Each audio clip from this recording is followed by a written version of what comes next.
Good morning friends मैं अभिषेक दीक्षित आप सभी का एक बार फिर से कॉन्सेप्ट टाइम के इस प्लेटफॉर्म पर स्वागत करता हूं।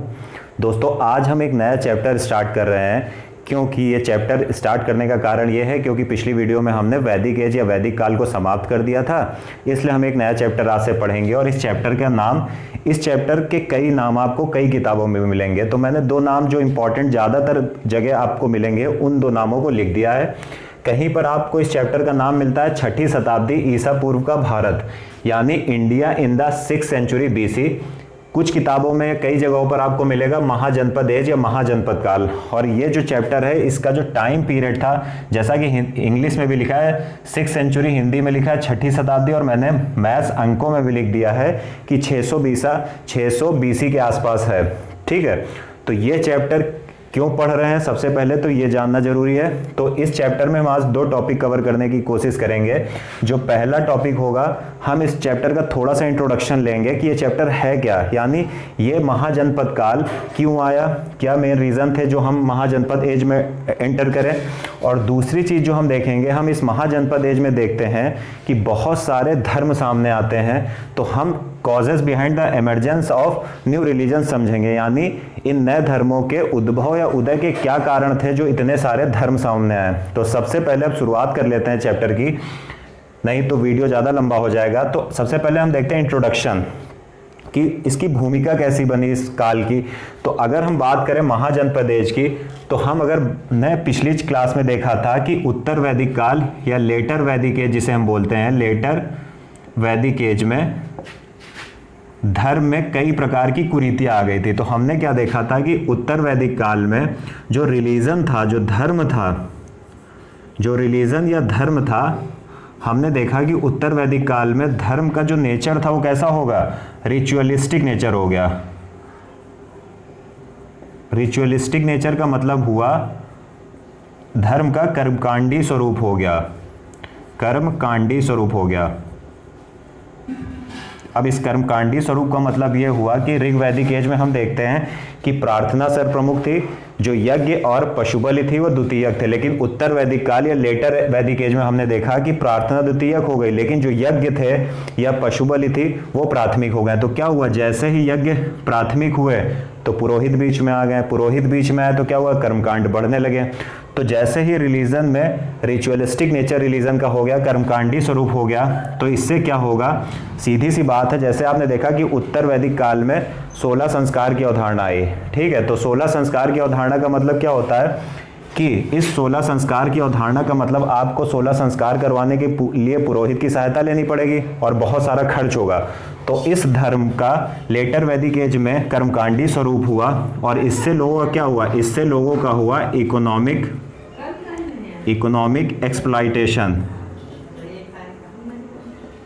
एक्सप्लॉइटेशन, यानी हिंदी में कहे तो आर्थिक शोषण। आर्थिक शोषण। अब ये आर्थिक शोषण क्यों हुआ, फिर से एक बार बोलता हूं, उत्तर वैदिक काल में आपने देखा कि धर्म में बहुत सारे कर्मकांडी स्वरूप या कर्मकांडी रिचुअलिस्टिक नेचर धर्म का हो गया, कर्मकांडी स्वरूप हो गया। अब जब धर्म में कर्मकांड होता है तो उस कर्मकांड को कराने के लिए पुरोहितों की सहायता ली जाती है। पुरोहित बहुत सारा धन लेते हैं, इसलिए लोगों का क्या शुरू हो गया, आर्थिक शोषण या इकोनॉमिक एक्सप्लॉइटेशन शुरू हो गया।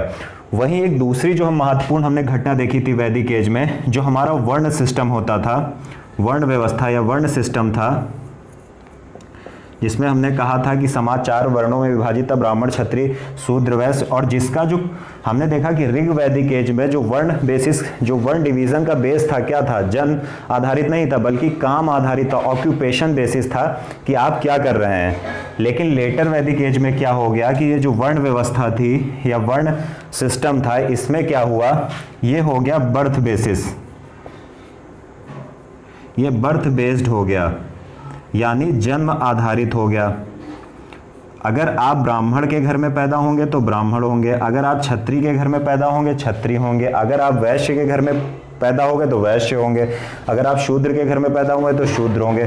तो जैसे ही ये वर्ण व्यवस्था या वर्ण सिस्टम जो थी ये जन्म आधारित हुई, तो इससे समाज में परिवर्तन क्या हुआ, जैसे ही वर्ण व्यवस्था जन्म आधारित हो गई तो इससे क्या हुआ, सामाजिक भेदभाव शुरू हो गया, या हम कहें सोशल डिस्क्रिमिनेशन स्टार्ट हो गया।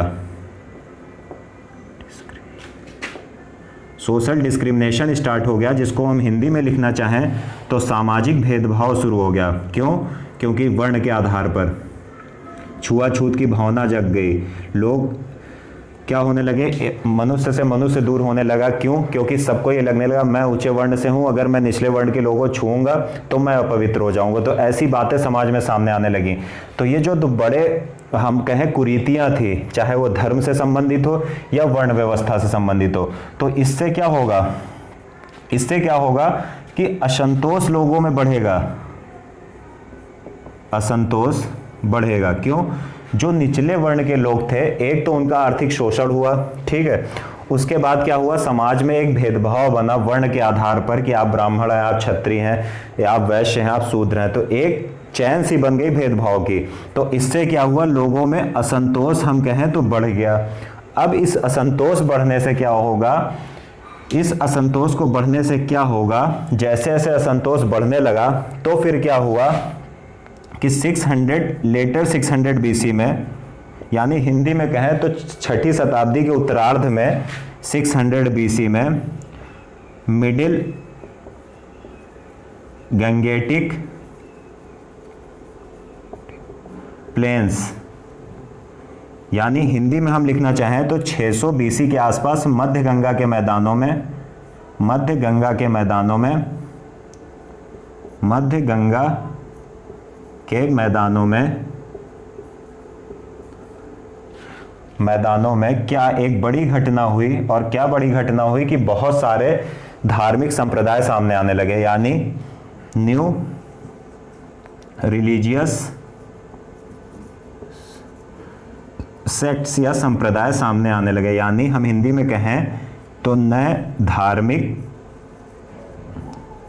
संप्रदाय सामने आने लगे। अब एक बात ये याद रखिएगा, जैसे हमने देखा कि धार्मिक भेदभाव हुआ, सामाजिक भेदभाव हुआ, तो वैसे ही क्या हुआ कि नए नए धर्म आने लगे। अब ये जो नए धर्म या संप्रदाय आएंगे, ये क्या करेंगे, ये जो वैदिक रिलीजन था या वैदिक धर्म था, वैदिक जो रिलीजन की हम बात करें, ये जो वैदिक रिलीजन था, जिस वैदिक जो व्यवस्था, वैदिक सिस्टम था, जिसमें भेदभाव था, किस बेसिस पर, एक तो बर्थ बेसिस पर या फिर हम देखते हैं रिलीजन बेसिस पर। तो ये जो नए धर्म होंगे, ये क्या करेंगे, ये क्या करेंगे कि जो भी बुराइयां होंगी, वो बुराइयों पर ये लोग चोट करेंगे। अटैक ऑन इविल्स, या बुराइयों पर हम देखें तो ये चोट करेंगे। किस पे? जो वैदिक रिलीजन की बुराइयां थी, जिसमें क्या था, धार्मिक भेदभाव या आर्थिक शोषण था, सामाजिक भेदभाव था, उस पर ये जो नए धर्म सामने आए, इन्होंने चोट की। सीधी सी बात है, जब नए धर्म इन बुराइयों पर चोट करेंगे तो लोग इन धर्मों के प्रति आकर्षित भी होंगे। लेकिन जो सबसे एक मेन बात याद रखनी है कि ये नए धर्म एकाएक या अचानक से सामने नहीं आ गए। इनके लिए जो बैकग्राउंड या हम कहें पृष्ठभूमि निर्मित की थी, वो किसने की थी? जो इनके लिए बैकग्राउंड या पृष्ठभूमि निर्मित की थी, वो उपनिषद ने की थी। यानी ये जो नए धर्म हमारे सामने आते हैं, चाहे वो बौद्ध धर्म हो या जैन धर्म हो, इनके लिए जो बैकग्राउंड निर्मित किया था या पृष्ठभूमि निर्मित किया था, वो उपनिषदों ने निर्मित किया था। क्योंकि इस व्यवस्था के खिलाफ सबसे पहले विद्रोह या विरोध जो सामने आया था, वो उपनिषदों के माध्यम से आया था। क्योंकि मैं पहले बता चुका हूं कि मुंडकोपनिषद में धार्मिक व्यवस्था के खिलाफ विरोध किया गया और कहा गया कि यज्ञ फूटी हुई नाव के समान है, इससे भवसागर पार नहीं हो सकता है। तो ये हमने इंट्रो समझ लिया, या फिर से एक बार हम देखने का प्रयास करें। हम कहते हैं कि लेटर वैदिक एज में धर्म में बहुत सारे कर्मकांड जुड़ गए। जैसे एग्जाम्पल एक लेके चलते हैं, 16 संस्कार की अवधारणा आ गई। अब 16 संस्कार कोई अपने आप तो करता था नहीं था, उसको कराने के लिए पुरोहित आते थे, पुरोहित पैसा लेते थे। तो जब पुरोहित पैसा लेंगे तो कराने वाले का क्या होने लगा, आर्थिक शोषण होने लगा, इकोनॉमिक एक्सप्लॉयटेशन होने लगा। दूसरी तरफ हमने देखा था कि लेटर वैदिक एज या उत्तर वैदिक काल में जो ये वर्ण व्यवस्था थी, ये कर्म आधारित से बदलकर जन्म आधारित हो गई थी। यानी जो वैदिक व्यवस्था पहले कर्म आधारित थी, अब क्या हो गई, जन्म आधारित हो गई। और जैसे ही वैदिक व्यवस्था जन्म आधारित हुई, वैसे समाज में क्या आ गया, सामाजिक भेदभाव शुरू हो गया, सोशल डिस्क्रिमिनेशन शुरू हो गया। अब जब आर्थिक शोषण लोगों का होगा और सामाजिक भेदभाव होगा तो क्या होगा, असंतोष जो लोगों का होगा वो बढ़ेगा। लोग क्या संतोष रख पाएंगे, नहीं रख पाएंगे, वो किसी तरह चिंतित होंगे, फिर विरोध करेंगे, तो धीरे धीरे असंतोष बढ़ने लगा। इसी बीच 600 बीसी के उत्तरार्ध या लेटर 600 बीसी में मध्य गंगा के मैदानों में बहुत सारे नए संप्रदाय सामने आते हैं। एनसीईआरटी में आप पढ़ोगे तो उसमें लिखा है 62 या 62 से अधिक संप्रदाय सामने आते हैं। हालांकि जो मेन थे वो कुछ ही थे और कुछ ही हमें पढ़ने हैं। तो इन नए संप्रदायों ने क्या किया, जो वैदिक रिलीजन या वैदिक धर्म था उसकी बुराइयों पर चोट किया, या वैदिक जो सिस्टम था उसकी बुराइयों पर चोट किया। अब क्या ये सबसे बड़ा प्रश्न उठता है, क्या ये जो नए संप्रदाय आए थे या नए धर्म आए थे, चाहे वो बौद्ध धर्म हो या जैन धर्म हो, क्या इनके लिए किसी भी घटना की एक पीछे थोड़ा सा बैकग्राउंड होता है, पृष्ठभूमि होती है? तो क्या ये अचानक से उत्पन्न हो गए थे, अचानक से सामने आ गए थे? तो बिल्कुल नहीं आए थे। जैसे मैंने लेटर वैदिक एज में आपको उपनिषदों के बारे में बताया था कि उपनिषदों ने सबसे पहले इस वैदिक व्यवस्था या उत्तर वैदिक व्यवस्था का क्या किया था, विरोध किया था। तो जैसे जैसे उपनिषदों ने विरोध किया, उपनिषदों की राह पर चलते हुए आगे चलकर कई धर्म सामने आए, कई संप्रदाय सामने आए। तो ये हमने इसका छोटा सा एक इंट्रो समझ लिया। अब हम नेक्स्ट टॉपिक पर आएंगे, और जो नया टॉपिक या नेक्स्ट टॉपिक है वो हम देखेंगे कि आखिर ये धर्म सामने क्यों आए। बहुत कुछ तो इससे इंट्रो से ही समझ में आ गया है कि नए धर्मों के उदय के कारण क्या थे, लेकिन हम थोड़ा विशेष उस पर जोर देकर पढ़ेंगे।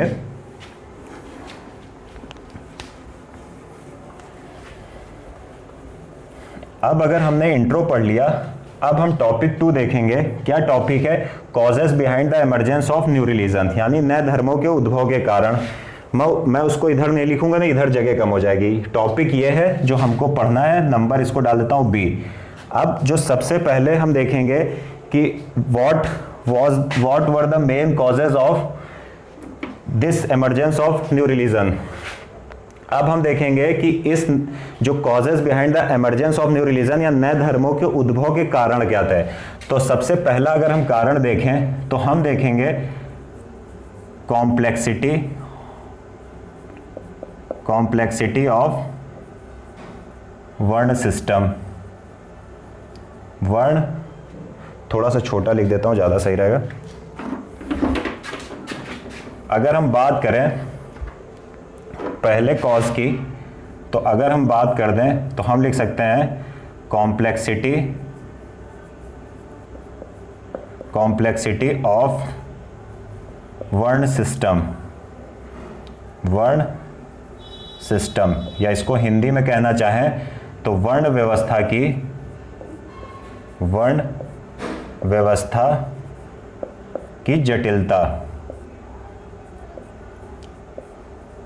जटिलता। अब हम देखें कि वर्ण व्यवस्था की, और इस चैप्टर की अभी शुरुआत में क्या बात है, हमें थोड़ा समझने पर जोर ज्यादा देना होगा, नोट करने से बेहतर है थोड़ा समझे हम।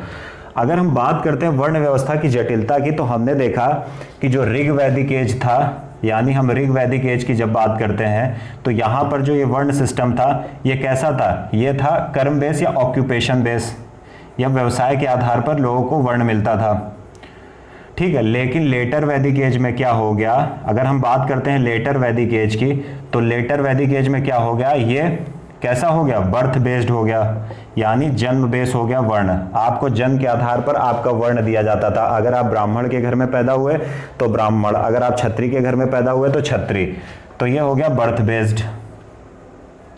ठीक है, अब क्या हुआ, जैसे ही ये बर्थ बेस्ड हुआ तो समाज में क्या होगा, सामाजिक भेदभाव होने लगेगा, क्योंकि कुछ वर्ण अपने आप को उच्च समझते थे और दूसरों को निम्न समझते थे। तो सीधी सी बात है, उच्च वर्ण निम्न वर्णों के साथ भेदभाव शुरू हो जाएगा, उच्च वर्ण के द्वारा निम्न वर्णों के साथ भेदभाव किया जाएगा। तो यहाँ पर क्या होगा, लेटर वैदिक एज में जो ये वर्ण सिस्टम हुआ वो बर्थ बेस्ड हो गया। अब यहाँ पर चेंज क्या होगा ये समझिए, जैसे ही ये बर्थ बेस्ड होगा तो यहाँ पर क्या हो जाएगा, सोशल डिस्क्रिमिनेशन स्टार्ट हो जाएगा।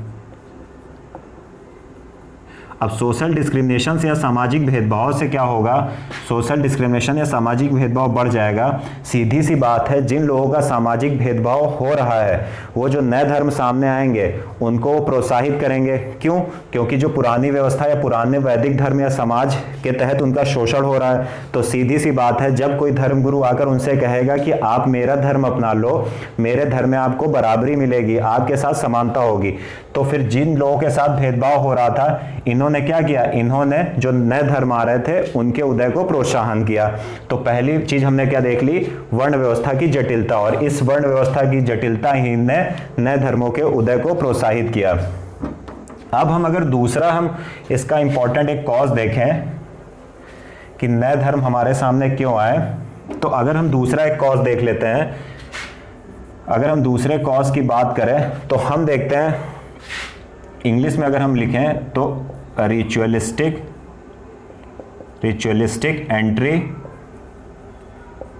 एंट्री इनटू वैदिक रिलीजन। अब इसका क्या मतलब है, इसको हिंदी में लिखें तो वैदिक धर्म में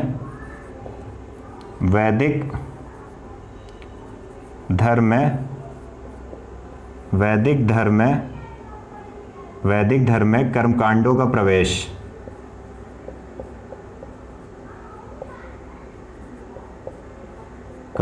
अब जरा सा इसको समझ लेते हैं कि वैदिक धर्म में कर्मकांडों का प्रवेश कैसे हुआ। दरअसल मैंने बताया कि जब हम ऋग वैदिक एज की बात करते हैं तो हम देखते हैं यहाँ पर प्राइमरी क्या था, यहाँ पर प्रेयर जो थी वो प्राथमिक या प्रार्थना प्राथमिक थी, या हम कहें प्रेयर प्राइमरी थी। लेकिन हमने देखा कि लेटर वैदिक एज में आते आते क्या हुआ, लेटर वैदिक एज में आते क्या हो गया, लेटर वैदिक एज में मैं पिछले चैप्टर में बता चुका हूँ कि जो यज्ञ या यज्ञ थे, या मैं कहूँ यज्ञ और एनिमल सेक्रीफाइस या पशु बलि, अगर यज्ञ होंगे तो यज्ञ में ईश्वर को खुश करने के लिए पशु बलि या पशुओं की बलि दी जाएगी, तो एनिमल सेक्रीफाइस। तो सीधी सी बात है कि जो ऋग वैदिक एज में प्रार्थना प्राथमिक थी, उत्तर वैदिक एज में आते आते यज्ञ और पशुबल प्राथमिक हो गए। अब जैसे ही यज्ञ और पशुबल प्राथमिक होंगे तो जो प्रीस्ट या पुजारी होते थे, अब हम कहें जिनको पादरियों का जो इंपॉर्टेंस है, महत्व है, वो क्या हो जाएगा, पादरियों का जो इंपॉर्टेंस है तो वो क्या हो जाएगा, बढ़ जाएगा। अब पादरियों का जैसे जैसे इंपॉर्टेंस बढ़ेगा तो क्या होगा, अगर आप सब कुछ किसी पादरी पर या पुजारी पर छोड़ देंगे धर्म के मामले में, आप अपने दिमाग से कुछ नहीं सोचेंगे, तो सीधे सीधे क्या हो जाएगा, रिचुअल्स जो भी रिलीजियस रिचुअल्स होते हैं या कर्मकांड होते हैं वो क्या हो जाएंगे, बढ़ जाएंगे। कर्मकांड क्या हो जाएंगे, बढ़ जाएंगे। ये आप प्रेजेंट में भी देख सकते हैं। अगर आप पूजा पाठ कराने जाते हो, किसी भी धर्म की आप बात ले लीजिए, अगर आप थोड़े भी लॉजिकल नहीं है, जो भी पुजारी कह रहा है, आप पुजारी ने आपसे बोला कि 500 रुपये यहाँ रख दीजिए, आप रख दोगे। उसके बाद अगर आपने उससे कोई बात नहीं की, वो थोड़ी देर बाद कहेगा 1000 रुपये और रख दीजिए, तो क्या होगा, धीरे धीरे कर्मकांड वो किसी ना किसी बहाने से पैसे वसूलने लगेगा। तो इससे क्या होगा, जैसे जैसे यज्ञ को महत्व, पशुबल को महत्व मिलेगा, इस यज्ञ को संपन्न करने के लिए पुजारियों का महत्व बढ़ेगा। जैसे पुजारियों का महत्व धीरे धीरे बढ़ने लगेगा और पुजारी सर्वे सर्वा हो जाएंगे, तो क्या हो जाएगा, कर्मकांड धर्म में और प्रवेश कर जाएंगे। ठीक है, जैसे वैदिक धर्म में कर्मकांड बढ़ेंगे तो फिर क्या हो जाएगा, इस कर्मकांडों से लोग परेशान होंगे। अब कर्मकांड से जब परेशान हो जाएंगे तो जितने भी न्यू सेक्ट या न्यू रिलीजन आ रहे हैं, नए संप्रदाय आ रहे हैं, इनके इमर्जेंस को लोग क्या करेंगे, इनके उद्भव को लोग क्या करेंगे, इनके उद्भव को प्रोत्साहित करेंगे। सीधी सी बात है, जब वर्तमान में कोई एक धर्म है जिसके आधार पर बहुत ज़्यादा धर्म में कर्मकांड है, बहुत ज़्यादा धर्म में पुजारी द्वारा कर्मकांड किए जाते हैं, एक दूसरा पुजारी आता है, वो किसी और धर्म से संबंधित होता है, वो कहता है आप मेरा धर्म स्वीकार कर लीजिए, मेरे धर्म में जो ये भी है ये कर्मकांड है, ये बिल्कुल नहीं है। तो सीधी सी बात है, जो लोग यहाँ कर्मकांड से परेशान होंगे वो दूसरे धर्म में प्रवेश कर जाएंगे या दूसरे धर्म के उद्भव को प्रोत्साहित करेंगे। तो ये हमने क्या समझ लिया कि नए धर्मों के उद्भव का एक दूसरा कारण क्या कारण था, रिचुअलिस्टिक एंट्री इनटू वैदिक रिलीजन। अब अगर हम तीसरा इसका एक इंपॉर्टेंट कारण समझने का प्रयास करें, अब हम बात करेंगे इसके तीसरे कारण की। तो तीसरा कारण अगर हम लिखें यहाँ पर, तो हम लिख सकते हैं एक्सपेंशन ऑफ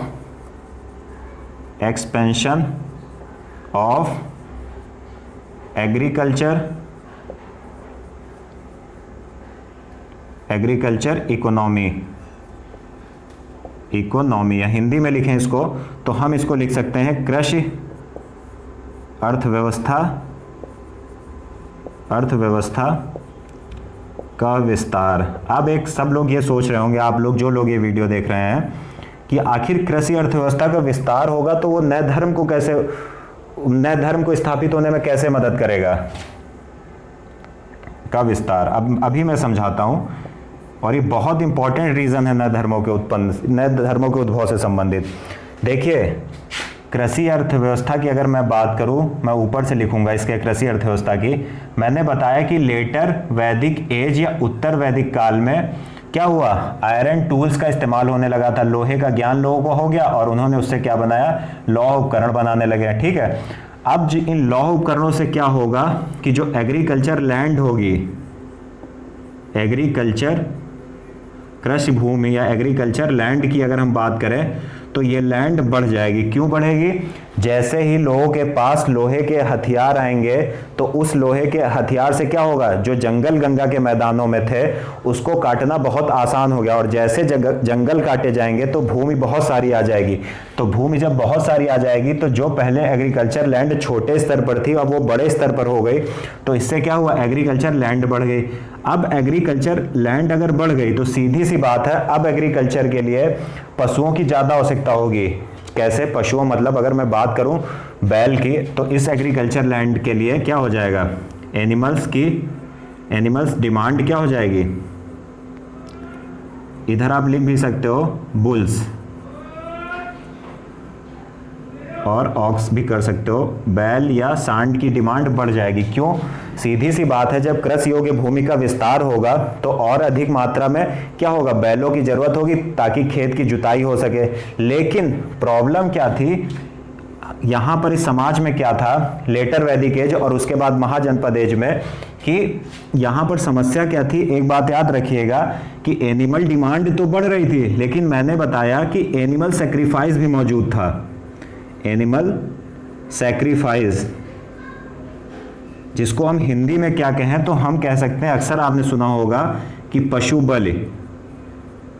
जो वैदिक व्यवस्था थी वहां पर यज्ञ और पशुबल का बोलबाला था, तो पशुबल बहुत ज्यादा दी जाती थी। तो क्या हो रहा था, एनिमल सैक्रिफाइस के कारण जो एनिमल की संख्या थी वो कम थी, एनिमल की संख्या कम हो रही थी। क्यों? क्योंकि लगातार पशुबल दी जा रही थी। लेकिन चूंकि लोहे का खोज हो गई थी, लोहे का इन्वेंशन हो गया था, तो लोहे से क्या हुआ, कृषि योग्य भूमि बढ़ गई। तो इन लोग जो कृषि कर रहे थे उनको सबसे बड़ी समस्या क्या हुई, उनको खेत की जुताई में समस्या हुई कि जब जानवर नहीं है तो जुताई कैसे करें। अब इसी समय जो ये नए रिलीजन आए थे या नए सेक्ट आए थे, अगर हम इन न्यू सेक्ट्स की बात करें, चाहे वो बौद्ध धर्म हो, चाहे आप बौद्ध धर्म की बात कर लो या आप जैनिज्म की बात कर लो, बुद्धिज्म या जैनिज्म किसी की बात कर लो, या जैन धर्म की बात कर लो, इन दोनों धर्मों ने क्या किया, इन दोनों धर्मों ने नॉन वायलेंस पर बल दिया, नॉन वायलेंस पर बल दिया। अब नॉन वायलेंस या अहिंसा पर बल देने से क्या होगा, इसका मतलब सीधा सा है, अगर ये लोग अहिंसा पर बल दे रहे हैं तो इसका मतलब है ये पशु बलि की निंदा कर रहे हैं। और सिर्फ इन्होंने नहीं अहिंसा पर बल दिया था, मैं बात करूं अगर उपनिषद की, तो उपनिषद ने भी, जो एक वैदिक साहित्य था, उपनिषद ने भी क्या किया था, इसका विरोध किया था, यानी एनिमल सैक्रिफाइस का को अपोज्ड किया था या विरोध किया था। तो इसको क्या कहेंगे, विरोध उपनिषदों ने भी पहले कर दिया था। और आगे चलकर जो नए धर्म है उपनिषदों की राह पर भी उन्होंने भी अहिंसा पर बल दिया। अब सीधी सी बात है, जिन लोगों को कृषि में समस्या हो रही थी, कोई एक नया पुजारी आया, उसने कहा कि आप मेरा धर्म एक्सेप्ट कर लीजिए, हम अहिंसा पर बल देंगे और आपको कृषि में अधिक से अधिक जानवर मिलेंगे। तो लोग सोचेंगे यार इस धर्म से तो अच्छा नया वाला धर्म है, कम से कम वहां पर क्या है, हमको पशु मिलेंगे, हमारा व्यापार बढ़ेगा। तो सीधी सी बात है कि ये भी महत्वपूर्ण कारण था नए धर्मों के उद्भव के लिए। अब अगर हम चौथे कारण की बात कर ले, 3 कारण हम देख चुके हैं, 3 इंपॉर्टेंट कारण हो चुके हैं। अगर अब हम चौथे कारण की बात करें कि क्या कोई चौथा कारण भी रहा होगा, तो हम और एक कारण समझने का प्रयास करते हैं। अगर हम बात करें चौथे कारण की, तो हम देखते हैं स्ट्रॉन्ग पोजीशन ऑफ वैश्याज, यानी हिंदी में इसको कहें तो वैश्यों की मजबूत स्थिति। अब ये कैसे, जरा एक बार फिर से देख लेते हैं। अगर हम बात करें वैश्यों की मजबूत स्थिति ने कैसे नए धर्मों के उद्भव को प्रोत्साहित किया, तो हम सबसे पहले देखते हैं कैसे ये हुआ होगा। तो इसको फिर से ऊपर ले जाते हैं। तो अगर हम देखें कि वैश्यों की मजबूत स्थिति ने कैसे नए धर्मों के उद्भव को प्रोत्साहित किया होगा, तो हम यहाँ पर देखते हैं वैश्यों की मजबूत स्थिति से थोड़ा सा समझने का प्रयास करते हैं। मैंने बताया कि लेटर या उत्तर वैदिक काल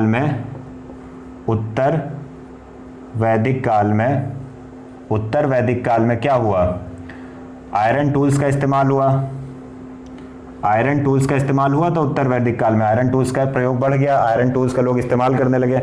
अब इस आयरन टूल्स के इस्तेमाल से क्या होगा, एग्रीकल्चर लैंड क्या होगा, एग्रीकल्चर लैंड जो है ये क्या होगी, बढ़ जाएगी। अब ये अगर एग्रीकल्चर लैंड बढ़ गई तो प्रोडक्शन क्या हो जाएगा, प्रोडक्शन या कृषि उत्पादन क्या हो जाएगा, बढ़ जाएगा। अगर प्रोडक्शन बढ़ जाएगा तो ट्रेड कॉमर्स या व्यापार वाणिज्य क्या होगा, अगर एग्रीकल्चर सरप्लस की पोजीशन आ रही, स्थिति आ रही है, तो ट्रेड एंड कॉमर्स, जिसे हम हिंदी में व्यापार या वाणिज्य कहते हैं, इस पर क्या होगा, ये भी बढ़ जाएगा। अगर व्यापार वाणिज्य बढ़ जाएगा तो किस एक वर्ण का फायदा होगा। मैंने बताया था ब्राह्मण का काम था शिक्षा देना, क्षत्रियों का काम था युद्ध करना या सेना में शामिल होना, वैश्यों का काम क्या था, कृषि, पशुपालन और व्यापार वाणिज्य, ठीक है, और शूद्रों का काम था ऊपर के 3 वर्णों की सेवा करना। तो अगर व्यापार वाणिज्य बढ़ रहा है तो ये किसकी कंडीशन अच्छी होगी, जो वैश्यों की कंडीशन होगी, इनकी जो कंडीशन होगी क्या होगा, वैश्यों की कंडीशन मजबूत हो जाएगी। अब कंडीशन ये कौन सी मजबूत हो रही है, ये पहले देख लीजिएगा। ये इनकी इकोनॉमिक कंडीशन बहुत ज्यादा मजबूत हो जाएगी। अब जैसे ही इनकी आर्थिक स्थिति मजबूत हुई, इनके मन में एक प्रयास आया कि यार सारा कुछ उत्पादन या पशुपालन या व्यापार हम कर रहे हैं, टैक्स एकमात्र करदाता हम ही है, सबसे ज्यादा अमीर हम ही लोग हो रहे हैं क्योंकि हम ही सबसे ज्यादा कमा रहे हैं। हालांकि इनको बहुत ज्यादा कर देना पड़ता था, तो और इनकी स्थिति भी मजबूत हुई। तो यार इन्होंने सोचा कि यार ओनली टैक्स पेयर हम ही हैं, एकमात्र करदाता हम ही हैं, तो हम समाज में तीसरे नंबर पर क्यों हैं। तो इन्हें क्या हुआ, इन्हें अपनी सोशल जो कंडीशन थी, या हिंदी में हम कहें सामाजिक जो स्थिति थी, इनको अपनी इनकी जो सोशल कंडीशन थी उससे ये क्या हो गए, सोशल कंडीशन इनकी क्या थी, तीसरे नंबर पर ये थे, तो ये क्या हो गए, इस सोशल कंडीशन से ये लोग असंतुष्ट हो गए, पहली बात। ठीक, अब अगर हम दूसरी बात करें तो क्या था कि जो वैश्य थे, मैंने बताया कि ये लोग क्या करते थे, व्यापार वाणिज्य में लगे रहते थे। तो ये लोग अपने व्यापार में क्या यूज करते थे, सूदखोरी, या हम जिसको हिंदी में कहते हैं यूजरी, सूदखोरी के माध्यम से व्यापार करते थे। सूदखोरी, अब ये सूदखोरी मैंने पिछले चैप्टर में बताया था कि किसी से उधार पैसा लेकर अपने व्यापार में लगाना और उसको ब्याज देते रहना, तो उसको सूदखोरी बोलते थे। किसी बड़े आदमी से, अमीर आदमी से, सेठ आदमी से पैसा लेकर उसको व्यापार में लगाना। ये जो वैश्य थे, जो व्यापार वाणिज्य में लगे रहते थे, ठीक है, ये 2 पॉइंट याद रखिएगा। व्यापार वाणिज्य में लगे रहते थे तो ये अपने व्यापार में सूद का इस्तेमाल करना चाहते थे, सूदखोरी करते थे, यूजरी को यूज करना चाहते थे कि किसी से उधार पैसे ले लो, अपने व्यापार में लगा लो और उसको ब्याज देते रहो, ठीक है। लेकिन जो उस समय वैदिक सिस्टम था, जो तत्कालीन वैदिक व्यवस्था था, वो इस सूदखोरी को या ब्याज की अवधारणा को क्या मानती थी, वो मानती थी सिन या पाप। यानी जो तत्कालीन वैदिक व्यवस्था या वैदिक सिस्टम था, वो सूदखोरी को पाप मानता था, ठीक है। ये दोनों कंडीशन जो थी, तो इन वैश्यों में एक तो पहली कंडीशन ये हुई कि वैश्यों की आर्थिक स्थिति अच्छी हुई, लेकिन वो अपनी सामाजिक पायदान पर तीसरे नंबर पर थे, वो उससे असंतुष्ट है। दूसरी स्थिति ये हुई कि चूंकि जो वैश्य वर्ग था वो व्यापार वाणिज्य में संलग्न था, इसलिए वो सूदखोरी का सपोर्टर था। लेकिन जो तत्कालीन वैदिक सिस्टम थी, वैदिक व्यवस्था थी, वो इस सूदखोरी को, यूजरी को पाप मानता था। तो इन दोनों कंडीशन से क्या हुआ, इन दोनों कंडीशन से क्या हुआ कि ये जो वैश्य थे, इन्होंने क्या किया, सपोर्ट किया। अब ये सपोर्ट किसको करेंगे, emergence of new religion, emergence of new religion और सेक्ट, न्यू रिलीजन, यानी नए धर्मों के उदय को ये लोग प्रोत्साहित करने लगे। इसलिए क्या हुआ, जब वैश्य चूंकि एक क्या था, वैसे धन संपन्न लोग थे, इन्होंने नए धर्मों के उदय को प्रोत्साहित किया, पैसे से सपोर्ट किया, तो नए धर्मों के उदय में एक महत्वपूर्ण कारण यह भी माना जाता है वैश्यों की मजबूत स्थिति। अब अगर हम देखें क्या कोई चौथा कारण भी था, पांचवा कारण भी था, तो चलिए पांचवा कारण भी देख लेते हैं। अगर हम बात करें पांचवें कारण की, तो बार बार मैंने पिछले चैप्टर में मैंने कहा कि मुंडकोपनिषद में लिखा था कि यज्ञ फूटी हुई नाव के समान है, इससे भवसागर पार नहीं किया जा सकता, यानी यज्ञों के माध्यम से मोक्ष की प्राप्ति नहीं की जा सकती है। तो वैसे ही अगर हम उपनिषद की बात न करें तो शायद थोड़ा सा बेईमानी हो जाएगी। तो हम अगर बात करें रोल ऑफ उपनिषद, यानी रोल ऑफ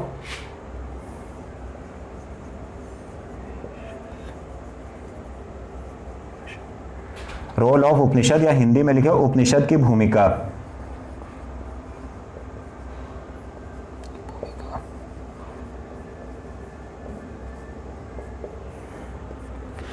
हमने देखा था कि अगर हम ये उपनिषद की भूमिका की बात कर दें कि उपनिषद की भूमिका भी क्या कुछ रही थी, तो हमने क्या देखा था, हमने देखा था कि अगर हम उपनिषद की भूमिका की बात करें कि जो लेटर वैदिक एज था, ऋग वैदिक एज में तो क्या था, ऋग वैदिक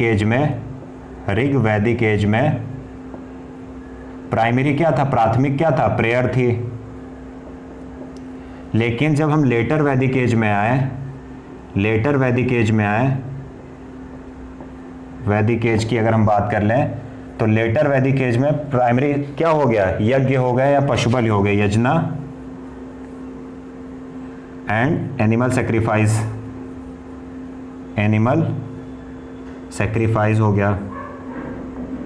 लेटर वैदिक एज में क्या हो गया, जो ये पशुबलि थी और यज्ञ थे, ये क्या हो गए, ये प्राथमिक हो गए। ठीक है, अब सीधे सीधे क्या हुआ, रिलीजन में या धर्म में हम बात करें तो धर्म में क्या होगा, रिलीजन की बात कर लें तो रिचुअल बहुत ज़्यादा हो जाएंगे, कर्मकांड बहुत ज़्यादा प्रवेश कर गए।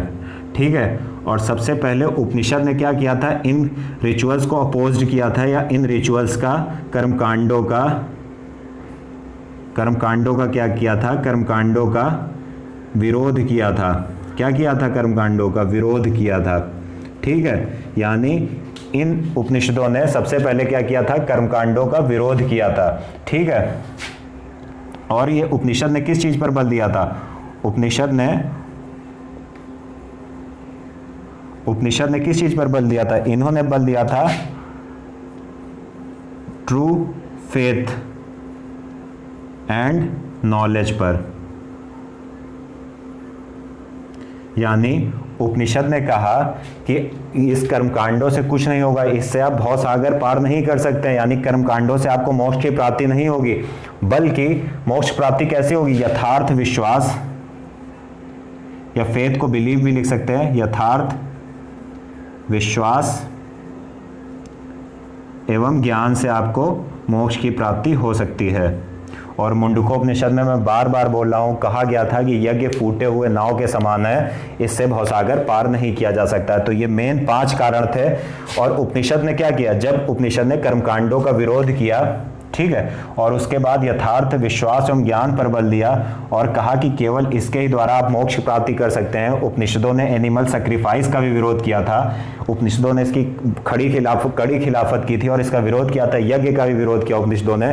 तो सीधी सी बात है, जो व्यवस्था थी सबसे पहले उस व्यवस्था के खिलाफ आवाज कहाँ से आई थी, उपनिषद से आई थी। जब उपनिषद ने आवाज उठाई तो लोगों को लगा कि जब ये आवाज उठा रहे हैं, लोगों को पता चला कि शायद कुछ वर्तमान व्यवस्था में गड़बड़ है, क्योंकि हमारा एक तो शोषण हो रहा है, शोषण समझ में तो आता है लेकिन उसके खिलाफ आवाज़ तब तक नहीं उठाई जा सकती जब तक एक कोई हमें उदाहरण न मिल जाए। तो उपनिषदों ने क्या किया, उपनिषदों ने इस कर्मकांडी व्यवस्था का विरोध कर दिया और यथार्थ विश्वास या हम कहें ट्रू बिलीव या ट्रू फेथ पर बल दिया, नॉलेज पर बल दिया और कहा कि आपको मोक्ष केवल किससे प्राप्त हो सकता है, मोक्ष आपको कर्मकांडों से नहीं प्राप्त हो सकता है। तो उन्होंने क्या किया, कर्मकांडों का विरोध किया। ठीक है, उपनिषदों का ही अनुसरण करते हुए आप देखेंगे कि आगे बौद्ध और जैन धर्म आएंगे और वो भी क्या करेंगे, वो भी कर्मकांडों का क्या करेंगे, कर्मकांडों का विरोध करेंगे। तो इस चैप्टर में हमने जो 2 टॉपिक आज कवर किए उसमें क्या कवर किया है, पहला हमने छोटा सा इंट्रो देखा था और दूसरा हमने देखा है कि causes behind the emergence of new religion, नए धर्मों के उद्भव के कारण। तो ये हमने 5 कारण देख लिए कि वर्ण व्यवस्था में जटिलता आ गई थी, इसलिए जिनका भेदभाव हो रहा था उन्होंने नए धर्मों के उद्भव को प्रोत्साहित किया। इसी तरह इन्होंने वैदिक धर्म में देखा कर्मकांडों का प्रवेश हो गया, तो जो दूसरे धर्म है उन्होंने कर्मकांडों का विरोध किया, तो लोग उसकी तरफ आकर्षित हुए। कृषि अर्थव्यवस्था का विस्तार हो रहा था, लोहे की खोज से क्या हुआ, कृषि भूमि का विस्तार हुआ। कृषि भूमि के विस्तार से क्या हो जाएगा कि कृषि भूमि का अगर विस्तार हो रहा है तो कृषि भूमि में पशुओं का प्रयोग बढ़ जाएगा, लेकिन उस टाइम धर्म में क्या था, पशु बलि दी जाती थी यज्ञ में। तो जो लोग कृषि करते थे, जो नए धर्म है, उन्होंने कहा अहिंसा नॉन वायलेंस पर बल दिया। तो सीधी सी बात है, जो लोग कृषि कर रहे हैं वो अहिंसा वाले धर्म के प्रति अट्रैक्ट होंगे, क्योंकि अगर वो एक ऐसे धर्म को फॉलो कर रहे हैं जो अहिंसा पर बल दे रहा है तो क्या होगा, उन्हें अपने खेतों में पशुओं की अधिक से अधिक प्राप्ति होगी। उसके बाद हम देखते हैं स्ट्रॉन्ग पोजीशन ऑफ वैश्य, वैश्यों की मजबूत स्थिति। इसने नए धर्मों के उद्भव को कैसे प्रोत्साहित किया, जब वैश्यों की स्थिति मजबूत हुई, आर्थिक स्थिति मजबूत हुई, तो वैश्यों को लगा कि यार हम इतने अमीर हैं, इतना टैक्स पेयर कर रहे हैं, हम धीरे धीरे हमारी कंडीशन अच्छी हो रही, तो हम समाज में क्यों तीसरे पायदान पर हैं। दूसरी बात, वैश्य जब व्यापार करते थे तो व्यापार में आप आज भी देखिए सूदखोरी यानी ब्याज पर पैसा लेना एक आम बात है। तो वैश्य सूदखोरी के समर्थक थे, लेकिन जो तत्कालीन वैदिक व्यवस्था थी वो सूदखोरी का विरोध करती थी, उसे पाप मानती थी। तो वैश्य एक ऐसे धर्म को चाह रहे थे या ऐसे धर्म के उद्भव को प्रोत्साहन कर रहे थे जो एक तरफ तो सामाजिक जो भेदभाव था उसको दूर करे, दूसरी तरफ वो सूद व्यवस्था या सूदखोरी की व्यवस्था आसानी से चल सके। इसीलिए वैश्यों ने नवीन धर्मों के उदय को प्रोत्साहित किया।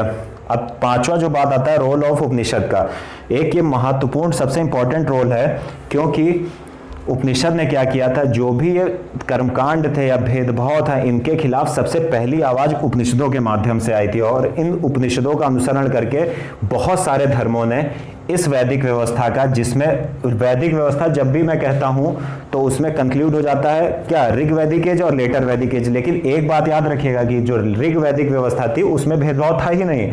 व्यवस्था जो गड़बड़ाई वो कहां से गड़बड़ाई, लेटर वैदिक एज या उत्तर वैदिक का। तो जो उत्तर वैदिक एज या उत्तर वैदिक काल की जो खराब व्यवस्था थी उसके खिलाफ सबसे पहली आवाज उपनिषदों ने उठाई। और जब उपनिषदों ने आवाज उठा दी तो धीरे धीरे कई धर्म आए और उन्होंने उपनिषदों को फॉलो करते हुए इस उत्तर वैदिक व्यवस्था का विरोध किया। तो अब हमने पूरा इंट्रो और नए धर्मों के उद्भव के कारण समझ लिए हैं। उम्मीद है ये आपको पसंद आया होगा, या पसंद से बेहतर ये होता है पूछना कि शायद ये आपको समझ में आया या नहीं समझ में आया। अब जो नेक्स्ट चैप्टर हम पढ़ेंगे, धर्म हमने पढ़ लिए कि इनके उद्भव के कारण क्या थे, अब हम समझेंगे धर्म कौन से थे। तो कल से मैं क्या करूंगा, कल से हम जैन धर्म या जैनिज्म स्टार्ट कर रहे हैं। तो उम्मीद है आपको वीडियो पसंद आई होगी और ये पूरा टॉपिक समझ में आया होगा। अगर आपको ये पसंद आई हो वीडियो तो लाइक करिए, शेयर करिए और चैनल को सब्सक्राइब करिए। Thank you.